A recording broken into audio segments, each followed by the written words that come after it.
Animals. Not only are these fun-loving companions a staple in houses across the world, but they have also been utilized in war, farther back than anyone can remember. Gandhi once said, "The greatness of a nation and its moral progress can be judged by the way its animals are treated," and this rings true for war as well. Practically since the beginning of recorded history, animals have always been in the picture. Once man finally became agricultural and began to construct the basis of modern civilization, animals assisted him. Many times these animal soldiers go unrecognized as they are regarded as disposable.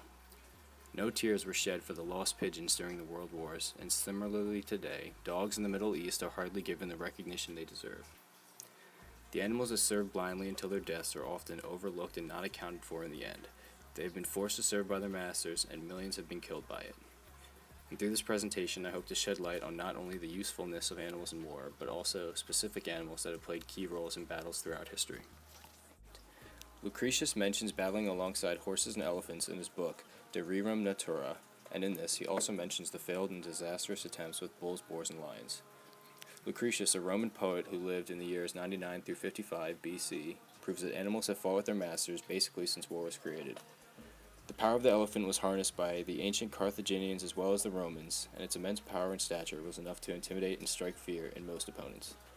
Although they weren't very ferocious, the elephants were able to carry spearmen on its back, who were able to, in turn, kill the enemy from a safer location than the ground. Hannibal, a Carthaginian general, had a personal elephant who had light armor and a deep red cloth draped over it.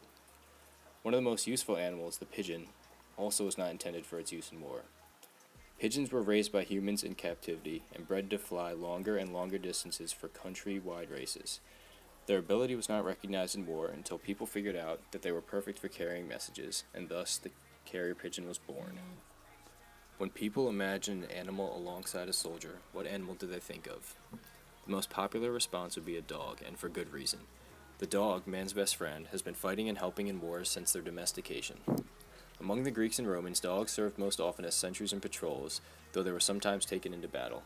Attila the Hun used war dogs in his campaigns across Eurasia, and the Spanish conquistadors used armored dogs that had been trained to kill natives.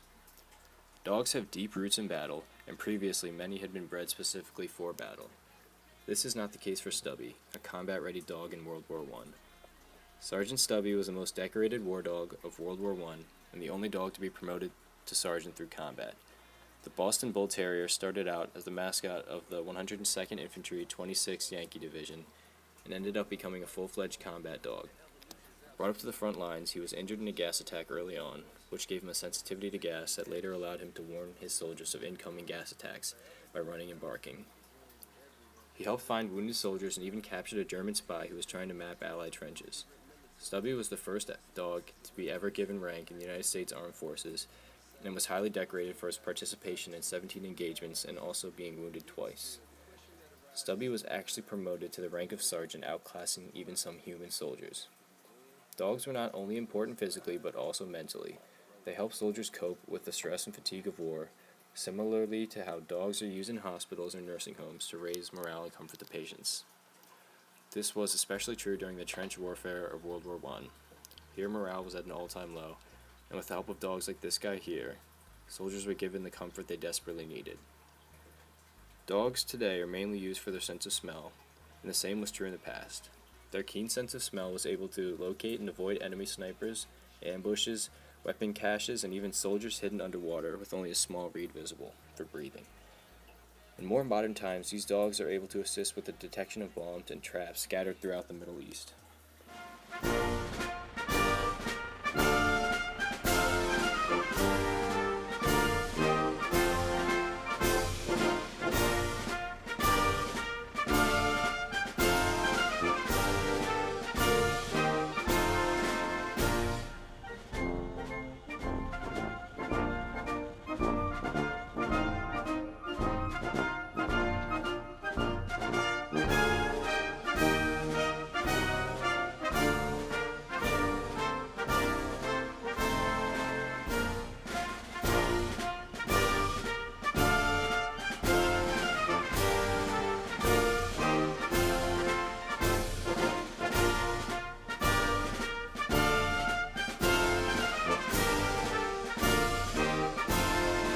It's a Polish sausage, so he's got good taste.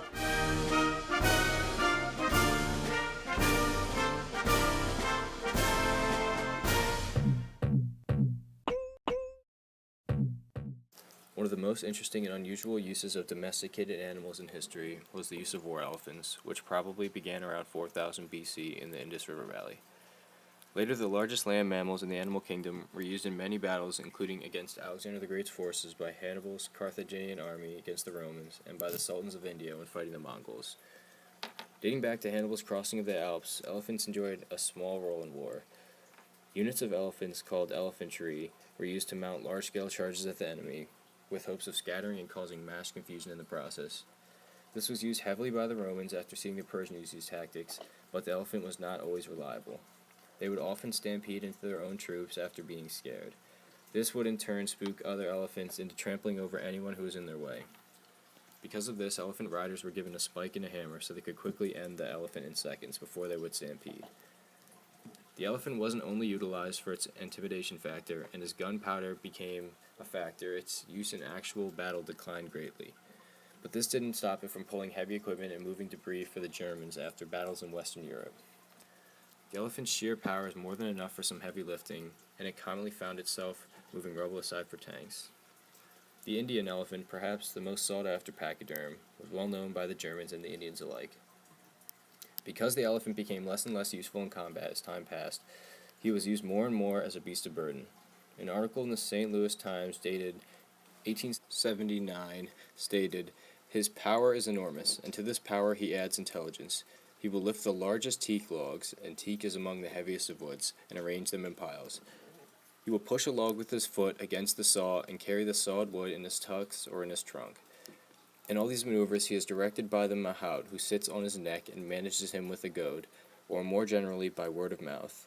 Sometimes an elephant is so wild and untamable as to be dangerous, and yet he will serve his masters. We saw one animal who was pushing logs about who had killed 4 or 5 of the workmen already. He was kept in order by a lad who had carried a sharp spear, keeping the spear always near the elephant's eye. Although the use of elephants has practically ceased with modern times, its rich past still reminds us of the power this great beast has to offer. Of any animal used in war, none compare to the usefulness and success of the pigeon. This bird can be easily credited for saving thousands of lives during the World Wars alone. The carrier pigeon, originally evolved from the wild rock dove, has been harnessed for its speed and physique by humans for hundreds of years.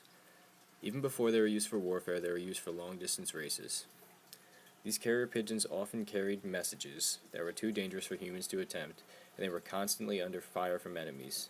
This was because the carrier pigeon was no secret. Everyone knew exactly what a bird flying over a battlefield was doing, and subsequently many more were shot down than those who safely delivered the messages. In fact, the survival rate for these feathered fighters was only 10% during battle. Pigeons, it seems, also regarded honor in the same way humans do. One pigeon, ironically named G.I. Joe, helped save the lives of 100 soldiers who were in danger of being bombed by their own planes. After G.I. Joe took off, he flew 20 miles in 20 minutes and arrived just in time. For this action, he was awarded the PDSA Dickinson Medal.